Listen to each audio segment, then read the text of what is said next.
আপনারা অবিলম্বে প্রেসিডেন্টের অধ্যাদেশের মাধ্যমে জুলাই সনদের প্রত্যেকটা ধারাকে আইনে রূপান্তরিত করে এই আইনের ভিত্তিতে জাতীয় সংসদ নির্বাচন দিতে হবে।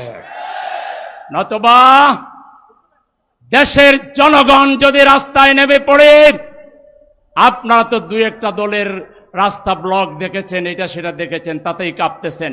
জামাতের নেতৃত্বে দেশের বেশিরভাগ মানুষ যদি রাস্তায় নেমে পড়ে, আপনারা ওই তামাশার আপনারা আমাদেরকে নির্বাচন বিরোধী মনে করবেন না। বাংলাদেশে সবার আগে নির্বাচনের প্রস্তুতি শুরু করেছে জামাতে ইসলামী। এখন নির্বাচন দেন, শুধু গ্যারান্টি দেন কোনো কারচুপি হবে না, লেভেল প্লেইং ফিল্ডের কোনো ঘাটতি হবে না। আমরা আগামীকাল নির্বাচন ঘোষণা করলে আমরা রাজি আছি।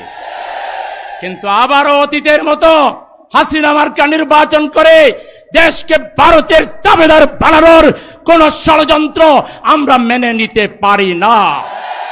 সঠিক ভোটের মাধ্যমে নির্বাচন না হলে যে দুর্বল সরকার হবে, বাংলাদেশের অর্থনীতি ভেঙে পড়বে, বাংলাদেশের রাজনীতিতে নতুন অশনি সংকেত দেখা দিবে, এটা বাংলাদেশে হতে আমরা দিতে পারি না।